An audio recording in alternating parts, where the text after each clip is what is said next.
Nous avons tenu mardi 11 juin 2024 notre 28e conseil du 8e arrondissement de la mandature. En dépit des circonstances politiques nationales, la vie municipale continue. J'ai concentré mes principales interventions sur les dossiers que je considère être prioritaires pour les habitants du 8e et pour l'arrondissement. J'ai appelé à ce que le plan vélo 2021-2026 tienne toutes ses promesses. D'abord celle de l'insertion locale sécurisée des pistes cyclables, ensuite celle de l'insertion locale équilibrée des pistes cyclables.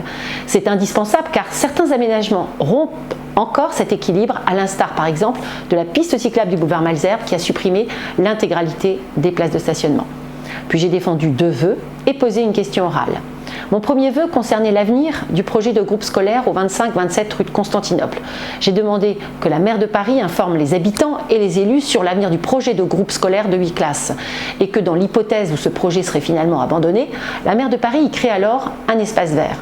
Mon second vœu portait sur le projet Réenchanter les Champs-Élysées. Les pouvoirs publics vont maintenant devoir prendre une décision.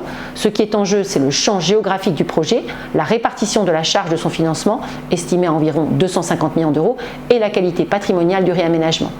Enfin, ma question orale concernait la sauvegarde et la redynamisation du commerce dans la rue du Rocher. De nombreux commerçants et habitants de la rue du Rocher et des rues adjacentes déplorent la perte d'attractivité et les fermetures de commerce dans le secteur. Or, l'activité économique et le commerce de proximité participent pleinement du cadre et de la qualité de vie et de travail dans un quartier. J'ai donc demandé à la maire du 8e les mesures qu'elle comptait prendre pour contribuer à sauvegarder et redynamiser le commerce dans la rue du Rocher et les rues adjacentes. Sur ces enjeux, comme sur tous les autres, je reste à votre entière écoute et disposition. Vous pouvez compter sur mes convictions et sur mon énergie.